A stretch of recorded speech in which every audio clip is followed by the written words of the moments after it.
Cuando tu hogar está casi destruido, cuando tu hijo está en las drogas, cuando tú estás hasta el cuello hundido en deudas, cuando estás con cáncer, no hay un drama en tu vida. Por grande que parezca, por insoluble que parezca, no hay un drama en tu vida que Dios no pueda resolver. Solo que la manera como Dios quiere resolver tu drama es a través de su palabra. Y es por eso que esta semana vamos a estudiar la palabra de Dios, para ver cómo de una carta tan antigua que Pablo le escribió a los hermanos que vivían en Tesalónica, podemos sacar lecciones para nuestra vida hoy. Porque te digo una cosa, los habitantes de Tesalónica no eran muy diferentes de ti.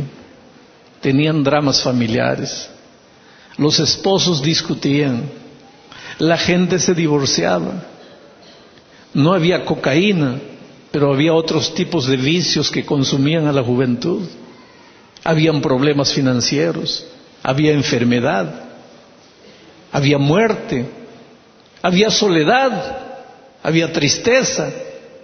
Y cuando Pablo le escribió a los tesalonicenses, no estaba expresando conceptos teológicos, estaba presentando soluciones para sus dramas.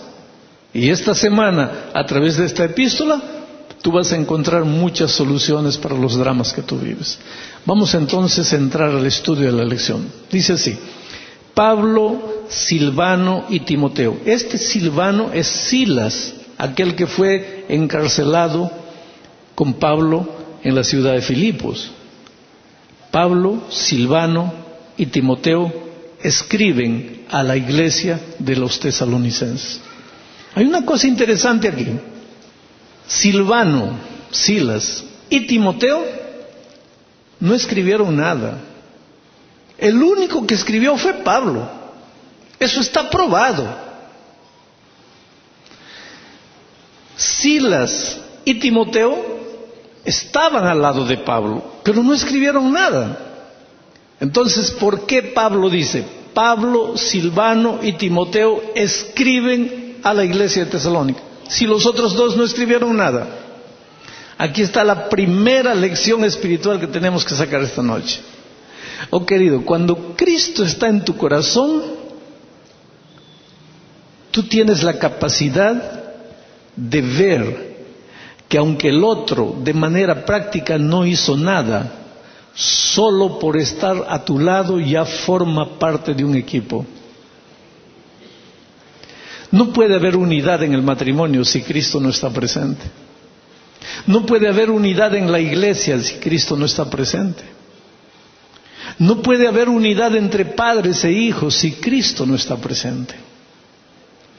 Pero cuando Cristo está presente, hay nobleza, hay altruismo, hay entrega, no hay egoísmo. Entonces Pablo comparte los honores de la carta con los otros, a pesar que los otros no han hecho nada. Si estás viviendo un drama terrible en tu matrimonio, la solución no está con un consejero matrimonial. Aunque un consejero matrimonial te puede abrir los ojos para darte cuenta del problema, pero la solución está en Cristo. Yo siempre digo que un hogar, para ser feliz, no necesita dos personas. No necesita solo un hombre y una mujer. Todo hogar que se forma solo con un hombre y una mujer está condenado al fracaso. Para que un hogar sea feliz necesita una tercera persona. Y esa tercera persona es Cristo. Porque solo Jesús es capaz de sacar del corazón humano la mancha miserable del egoísmo. Y solo cuando Jesús arranca el egoísmo de tu corazón estás en condiciones de perdonar y de pedir perdón, de comprender y ser comprendido, de dar una segunda oportunidad, de pedir una segunda oportunidad. Los hogares fracasan por egoísmo. Los hogares fracasan porque las personas llegan al altar queriendo ser felices, Pero cuando Cristo está en tu corazón, tú llegas al altar queriendo hacer feliz a la otra persona. Y la felicidad de la otra persona te hace feliz a ti. Pero tú nunca vas a entender eso si Cristo no está en tu corazón. Hablar de Jesús, para quien no conoce a Jesús, es hablar en inglés para quien solo habla español. No entiende, estás hablando de otra lengua, estás hablando de otro idioma. Oh querido, hay millones y millones de seres humanos en el mundo que viven solitarios, viven vacíos, viven desesperados porque no tienen a Cristo en el corazón y no saben que lo que les falta es Cristo. Una vez fui invitado a hablar con uno de los hombres más ricos del Brasil, uno de los hombres más millonarios del Brasil. Cuando entré al restaurante donde él me estaba esperando, me sentí emocionado porque además de ser rico es un hombre famoso. La secretaria ejecutiva de él es miembro de nuestra iglesia y en Navidad le dio de regalo un librito mío. Y en un momento en que él se sintió vacío, no podía dormir, triste, llamó a su secretaria y le dijo: ¿tú conoces al autor de este libro? Sí. Y le dijo: márcame una cita con él. Gente rica no pide favores, ordena. Y la pobre secretaria entró en desesperación. ¿Y ahora dónde localizo al pastor? Felizmente yo estaba pasando por San Pablo. Ella me llamó: pastor, mi empleo depende de usted. Porque si usted no acepta la invitación, él es capaz de sacarme el empleo. Dijo: bueno, voy a salvar tu empleo. Tal día estoy pasando por San Pablo, paro ahí para conversar con él. Cuando entré al restaurante, él estaba ahí. Me dijo: pastor, usted sabe que yo tengo mucho dinero. Yo sé, puedo comprar cualquier cosa, puedo viajar a donde quiera. Yo no necesito comprar boleto de avión. Yo llamo mi propio avión, mi propio piloto me lleva a cualquier lugar del mundo. Yo le dije: yo sé. Él me dijo así: pero cuando llega la noche no puedo dormir, me siento vacío, siento como si le hubiera hecho mal a alguien, pero yo no le hice mal a nadie. Siento como que yo le debiese dinero a alguien, pero yo no le debo nada a nadie. Dígame, ¿qué me falta? Solo le pido dos cosas: no me pida que me vuelva miembro de su iglesia. Y segundo, no me hable de Jesús. Yo lo miré y dije: pero yo soy un pastor. Él me dijo: sí. ¿Y los pastores no saben hablar de otra cosa? ¿No pueden hablar de otra cosa? Le dije: no, sí, yo le puedo hablar de fútbol, le puedo hablar de cultura, le puedo hablar de cuánto está el cambio del dólar, le puedo hablar de la bolsa de valores, yo le puedo hablar de política, yo le puedo hablar de lo que usted quiera, pero usted me hizo una pregunta: ¿por qué no puedo dormir? ¿Por qué me siento vacío? ¿Por qué me siento así? Y mire, dólares no le falta, acciones en la bolsa de valores no le falta, política no le falta, cultura no le falta, lo único que le falta es Cristo. Y usted me dice: no me hable de Jesús. Pero así como este hombre, en el mundo hay gente desesperada, destruida, acabada, pero no es consciente que lo que le falta es una cosa simple. ¿Sabe por qué? Nosotros vivimos en un mundo tan pragmático, en un mundo tan racional, en un mundo lleno de computadoras, lleno de tecnología, y de repente en medio de ese mundo sofisticado vengo a decirte que tu hogar se está destruyendo, pero la solución es Cristo. Ahí tú miras y dices así: pastor, está hablando muy superficial, hable más profundo. Oh querido, yo no tengo cosa más profunda que decirte, apenas que Jesús te ama mucho y quiere entrar en tu vida y quiere revolucionar tu vida. Es lo más sofisticado que yo tengo para decirte. ¿Y sabes por qué? Porque a lo largo de mi vida he encontrado gente destruida, gente acabada, gente perdida. Y cuando esa gente ha abierto el corazón a Jesús, la vida de ellos cambió completamente. Tú eres lo más precioso que Jesús tiene en esta vida. Dios te ama. Tú no tienes idea de cómo Dios te ama. Tú no tienes idea de cómo eres importante para Jesús. Con ese carácter que tienes, con los traumas que tienes, con los complejos que cargas, con el orgullo que está rebosando en tu corazón. Eres lo más precioso que Dios tiene y Dios quiere intervenir en tu vida. ¿Tú crees que Dios se olvidó de ti?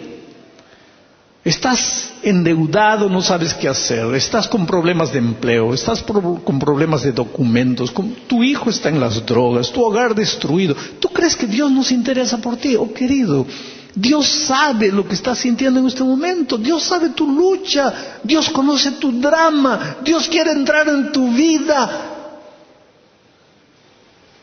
Entró en la vida de Pablo y cuando entró en la vida de Pablo, el egoísmo desapareció y ahora Pablo dice, Silvano y Timoteo y yo escribimos cuando él solo escribió. Ese es el amor maravilloso, ese es el amor transformador de Cristo. Pero el texto dice así, Pablo, Silvano y Timoteo escriben a la iglesia de los tesalonicenses en Dios. Querido, iglesia de Dios solo es iglesia de Dios en Dios. Para ser iglesia de Dios, solo necesitas hacer una cosa: estar en Dios. No depende de tu doctrina, no depende de tus reglas, no depende de tus normas, no depende de tu nombre. A los seres humanos nos gusta depositar la confianza en cosas. No depende del templo, no depende de los bancos. Para ser iglesia de Dios, necesitas estar en Dios. Pablo, Silvano y Timoteo escriben a la iglesia de los tesalonicenses en Dios. ¿Sabes que a lo largo de esta epístola, Pablo agradece 7 veces a Dios por la iglesia de los tesalonicenses? 7 veces. Para que un pastor agradezca a Dios 7 veces por la iglesia que le dio, esa iglesia tiene que ser una iglesia maravillosa. Y los tesalonicenses eran una iglesia maravillosa porque estaban en Dios. Sepárate de Dios y no interesa cómo te llames, ya no eres iglesia de Dios. Iglesia de Dios solo eres cuando estás en Dios. Cristiano solo eres cuando estás en Cristo. Y lo más simple y lo más difícil es estar en Cristo. Pero entro ahora en el cuerpo central del mensaje. Mira, Pablo, Silvano y Timoteo escriben a la iglesia de los tesalonicenses en Dios Padre y en el Señor Jesucristo. Gracia y paz sean a vosotros de nuestro Padre y del Señor Jesucristo. Gracia y paz. Es interesante que Pablo en el primer versículo menciona la gracia del Señor Jesucristo. Y en el último versículo de su primera carta dice así: la gracia de nuestro Señor Jesucristo sea con vosotros. En el primer versículo de su epístola a los tesalonicenses está la gracia. En el último versículo está la gracia. Y si tú cuentas a lo largo de la epístola, la palabra evangelio está repetida 8 veces. Porque el evangelio nada más es que la buena noticia de que Jesús te entrega la salvación de gracia. Ahora hay una cosa, Pablo está siguiendo el patrón bíblico.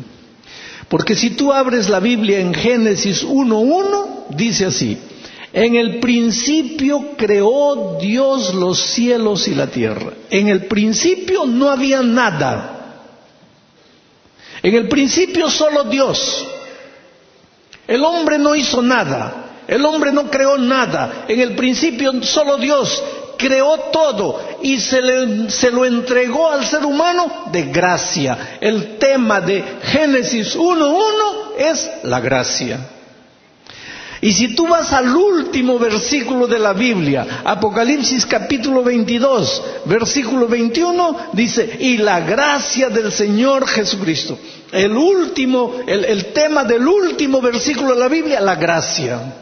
La gracia en el comienzo, la gracia en el fin. Cuando Pablo escribe su carta, coloca la gracia en el comienzo, la gracia en el fin. Y a lo largo de toda la Biblia, el tema de la gracia, como un hilo rojo, va atravesando cada una de las páginas de la Biblia. ¿Qué es gracia? Para entender qué es gracia, tienes que entender qué es misericordia. Por su misericordia, Dios no nos da lo que merecemos. ¿Qué es lo que merecemos? La muerte. Porque todos pecamos y estamos destituidos de la gloria de Dios. La muerte. Pero por su misericordia, Dios no nos da lo que merecemos, la muerte. Por su gracia, Dios nos da lo que no merecemos. ¿Y qué es lo que no merecemos? La vida. Jesús nos da la vida por su gracia. Quiere decir, querido, cuando nosotros hablamos de salvación, de vida, no tenemos que concentrarnos en el concepto teológico de la palabra vida, en el concepto teológico de la salvación. Cuando nosotros pensamos en gracia, tenemos que pensar en los significados prácticos de la salvación y de la vida. Te voy a explicar para que entiendas lo que es gracia. Te voy a hacer una ilustración. Vamos a imaginar que un día tú estás sentado. Vamos a decir que tú eres una mujer de 35 años. Has perdido al esposo, te has quedado con 3 niños. A pesar del sufrimiento, del dolor y de los 3 niños, a los 35 años sigues siendo una mujer bonita, atrayente. No tienes dinero. Buscas trabajo y no encuentras. Un día te despiertas y no tienes ni leche ni pan para darle a tus hijos, y tus hijos pequeños dependen de ti. Y tú dejas al mayor al cuidado de los menores y sales a la calle a procurar empleo y le dices a tus hijitos, voy a volver, hijos, cuanto antes pueda voy a volver trayéndoles comida. Aguanten el hambre un poquito. La mamá va, pero vuelve. Y te vas. Y tocas una puerta, y tocas otra puerta, y tocas otra puerta, y caminas, y buscas, y pides. Ya es 3 de la tarde, y no encontraste nada. No encontraste empleo, no encontraste dinero. Te sientas cansada en la plaza de la ciudad. Tus pies te duelen, estás triste. Lo que te entristece más es el hecho de que tus hijos están muriendo de hambre en la casa. Desesperada, levantas los ojos a los cielos y dices, Dios mío, ten misericordia de mí. En ese momento aparece un hombre que nunca viste, nunca lo viste, y se sienta en el banco donde tú estás sentado. Tú lo miras de reojo, inclusive tú te retiras un poco más para el extremo del banco. El hombre se aproxima más hacia ti y tú te quedas pensando, ¿qué es lo que este hombre va a hacer? De repente el hombre abre una maleta y saca un paquete con $10,000 en billetes de 100 y te coloca en la mano. ¿Qué haces? Dime, ¿qué haces? ¿Que te mueres de ganas de agarrar el dinero? Yo creo que sí. Pero vas a agarrar el dinero de un desconocido. Yo creo que suben algunas preguntas a tu cabeza. Primero, ¿por qué me está dando dinero este hombre? Vamos a pensar en las posibilidades. Primera posibilidad, este es un millonario loco, perdió la razón y está distribuyendo dinero para todo el mundo. Esa es una posibilidad. Segunda posibilidad, este hombre quiere alguna cosa conmigo. eres bonita, eres atrayente, este hombre quiere alguna cosa conmigo, no me va a dar $10,000 si no está esperando alguna cosa. Pero existe una tercera posibilidad. Ese hombre que tú nunca viste, te conoce y te ama, aunque tú no lo sabes, él te ama y sabe el drama que estás viviendo, y es por eso que te está dando $10,000. Ahora, querido, olvídate de la mujer. Un día tú y yo estábamos sentados en la plaza de este mundo, con el hogar destruido, con la vida destruida, con los sueños destruidos, con los valores destruidos, con los hijos destruidos, sin poder dormir, un vacío terrible en el corazón. Y de repente aparece Jesús trayéndonos la salvación. Y hay una cosa con la salvación que todavía tenemos que entender. Muchos piensan en salvación en términos de vida eterna que recibiremos cuando Jesús venga. Y es verdad, querido. La plenitud de la salvación la vamos a recibir cuando Cristo vuelva y recibamos la vida eterna. Pero esa es la plenitud de la salvación. Pero, querido, cuando tú aceptas a Jesús, tú aceptas la salvación. Y cuando la salvación llega a tu vida, la salvación es un paquete que involucra bendiciones espirituales, pero también involucra felicidad en el matrimonio, buena salud, felicidad en la vida financiera, felicidad en las relaciones sociales, felicidad en la vida profesional. Y ese aspecto de la salvación algunos cristianos no han entendido o no quieren entender, porque cuando piensan en la salvación piensan solamente en términos espirituales. Pero, querido, tú vives en este mundo y Dios quiere intervenir en tu vida en esta tierra. Y Dios quiere que tú tengas un buen empleo y que el dinero se multiplique en tus manos y que tengas una linda familia y que tus hijos crezcan como árboles a la orilla del río. Dios quiere plenitud, exuberancia, gozo. Él dice, yo he venido para que tengan vida y la tengan en abundancia.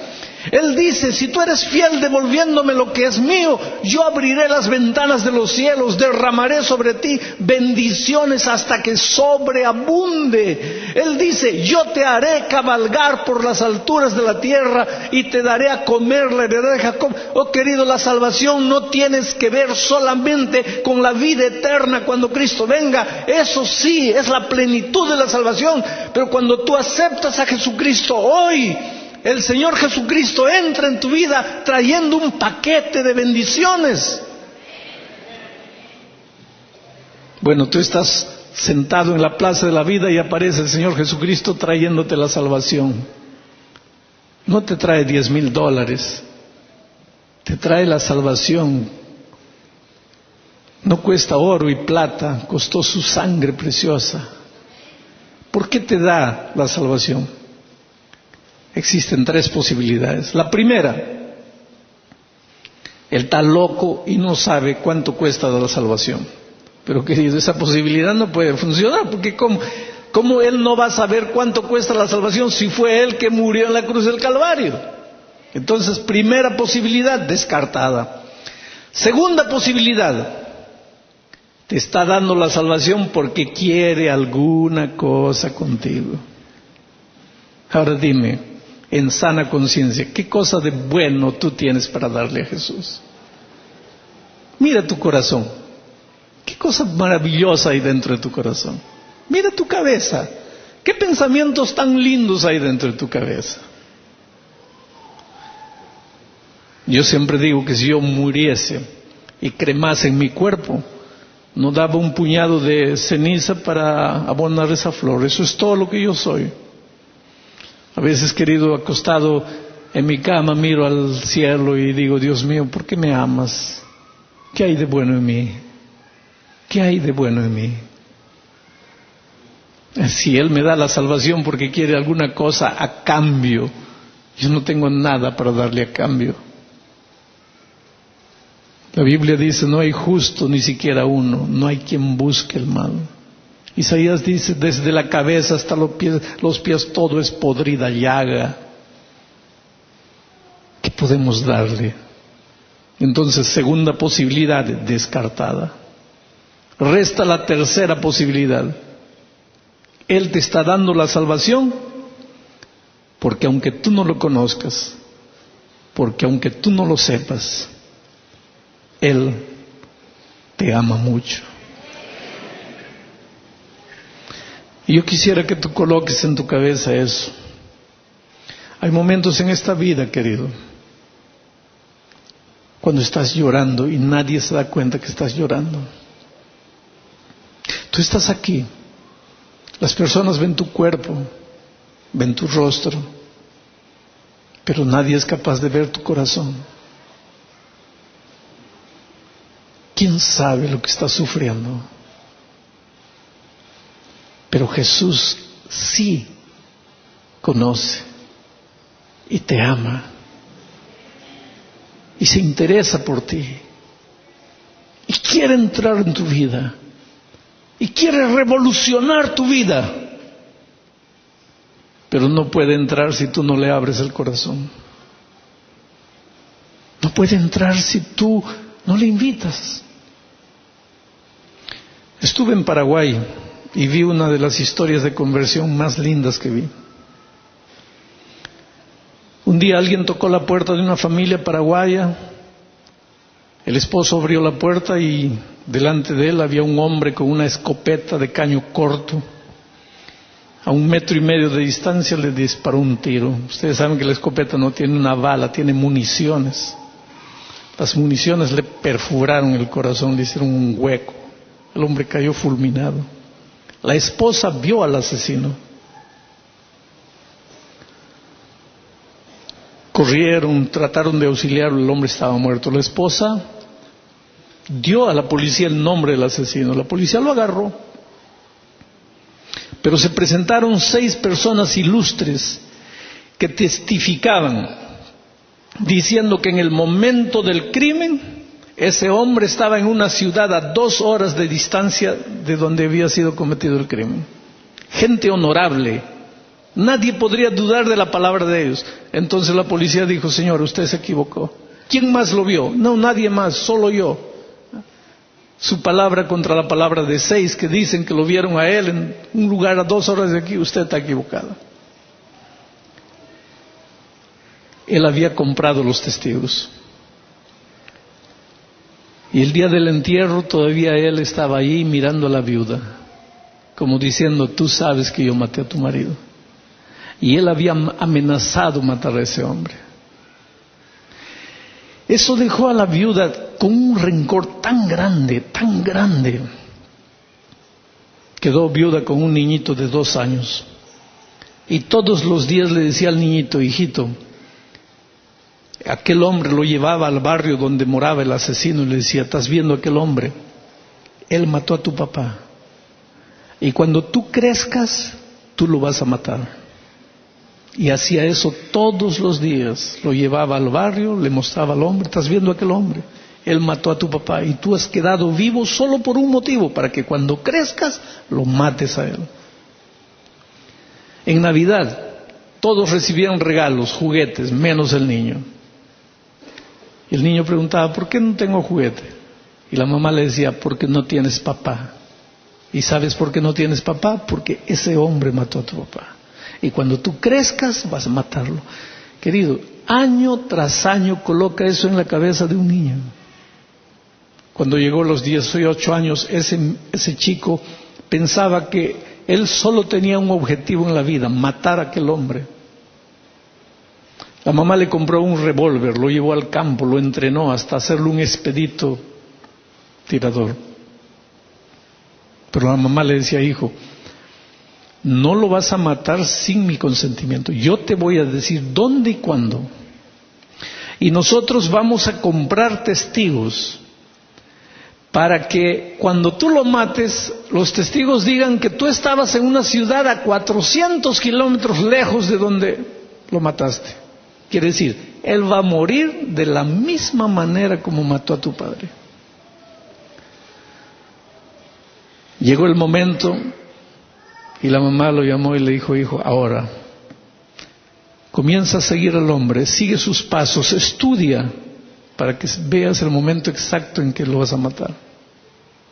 Fue así que el muchacho empezó a seguir a este hombre. Cuando él salía de la casa, lo estaba acompañando y lo seguía.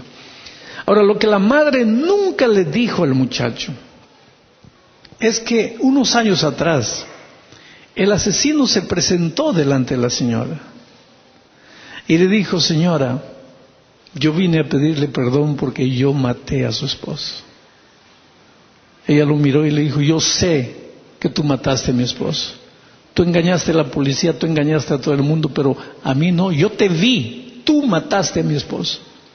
Pero mira, tú no pierdes por esperar, porque tú vas a morir de la misma manera que mataste a mi esposo. Espérate ahí. El hombre le dijo: mire, yo he encontrado a Jesús. Yo quiero bautizarme, pero no puedo bautizarme sin confesarle esto, y quisiera que usted me perdone. La mujer le dijo: si depende de mí te vas a perder, te vas a quemar en el infierno. Yo no te voy a perdonar. Espérate que tú vas a morir de la misma manera que mataste a mi esposo. Porque cuando este hombre conoció el Evangelio, se presentó al pastor queriendo ser bautizado y dijo: pastor, antes de ser bautizado quiero decirle que yo cometí un asesinato. El pastor le dijo: bueno, anda a la policía y confiesa. Él fue a la policía. Habían pasado más de 10 años, el crimen había prescrito, él ya no podía ser juzgado, quedó libre. Entonces el pastor le dijo: ahora busca a la señora y pídele perdón. Él fue y buscó a la señora. Después volvió al pastor y le dijo: mira, ya fui, pero ella no me quiere perdonar. Entonces el pastor le dijo: yo te voy a bautizar. Y lo bautizó. Y ahora este era un buen miembro de iglesia. Pero la madre nunca le contó al hijo este incidente. Así, cuando llegó el momento de seguir al hombre, el muchacho comenzó a seguirlo, y una noche lo siguió, y el hombre entró a una iglesia, porque era miembro de la iglesia, y el muchacho entró atrás y se quedó sentado ahí atrás. Y esa noche un pastor estaba predicando y el evangelio tocó el corazón de aquel hombre. Y mientras el pastor predicaba, el hombre sufría y sufría. Y cuando el pastor hizo un llamado para que las personas acepten a Jesucristo, él luchó, pero no se levantó. La siguiente noche volvió, la otra noche volvió. Y él decía: yo estoy volviendo porque estoy siguiendo al hombre a quien voy a matar. Mentira. La cuarta noche, él ya no volvía por querer matar al hombre. Él volvía porque le interesaba escuchar el tema. El Espíritu de Dios estaba trabajando. Yo siempre digo: mira, cuando tú entras al perímetro divino, el Espíritu de Dios ya empieza a trabajar en tu corazón y no tienes para dónde irte. Y ese hombre sufrió. El jueves en la noche, cuando el pastor llamaba y llamaba, de repente el pastor dijo así: tú eres un hombre desesperado, eres un hombre vacío, tú no sabes lo que es vida. El Señor Jesucristo quiere entrar en tu corazón, quiere renovar tu vida, quiere darte vida de nuevo, quiere abrirte los ojos para que entiendas lo que estás haciendo. Este es el momento, entrégale el corazón a Jesús. Jesús no puede entrar a tu vida si tú no quieres, tú tienes que abrirle el corazón a Jesús. Las personas venían, y el pastor de repente dijo: yo siento que hay alguien que está luchando en este momento con la voz de Dios. Y el hombre no pudo más. Dio un grito como si alguien lo hiriese, y vino andando por el corredor y llegó aquí adelante donde había bastante gente, y lloraba, pero lloraba a gritos. De repente sintió que alguien lo abrazaba. Un diácono, al verlo llorando, salió y lo abrazó para confortarlo. El muchacho levanta los ojos para ver quién lo estaba abrazando, y quien lo estaba abrazando era el asesino de su padre. Y el muchacho dio un paso atrás y gritó delante de toda la iglesia: asesino, tú mataste a mi padre. Y metió la mano al bolsillo y sacó el revólver. Y llorando le dijo: he vivido solo para matarte. Tú mataste a mi padre cuando yo era un niño de 2 años. Yo no conocí a mi padre, pero vas a morir. Yo viví solo para este día. Llegó tu hora, vas a morir. El diácono lo miró y le dijo: hijo, yo maté a tu papá, pero yo no conocí a Jesús. Si yo hubiera conocido a Jesús, nunca hubiera hecho lo que hice. Tú no sabes las noches de tormento que he vivido. Tú no sabes cómo he pedido perdón a Dios. Tú no sabes cómo me arrodillé delante de tu madre pidiéndole perdón. Si tú piensas que eso te va a hacer bien, mátame. Pero después vas a vivir como yo. Tú viniste aquí adelante entregándole la vida a Cristo. Deja que Jesús entre en tu vida. El pastor, la iglesia, parados, espeluznados, sin saber qué hacer. Cuando de repente el muchacho, tiró el revólver al suelo y dice: yo no puedo matarte. Toda la sangre que tenía que derramarse ya fue derramada y yo no sabía. Y la iglesia lloraba aquella noche cuando el muchacho y el asesino de su padre se abrazaron, unidos por la gracia maravillosa de Cristo. Oh, queridos, si el amor de Cristo puede unir el asesino de un hombre con el hijo, ¿cómo no puede unir el esposo y la esposa que están con el casamiento destruido? ¿Cómo no puede unir el padre y el hijo? ¿Cómo no puede unir los pedazos de tu corazón deshecho? ¿Cómo no puede reconstruir tus sueños? ¿Cómo no puede reconstruir tus valores, tus principios? Pero Jesús no puede hacer nada en tu vida por la fuerza. Tú tienes que querer.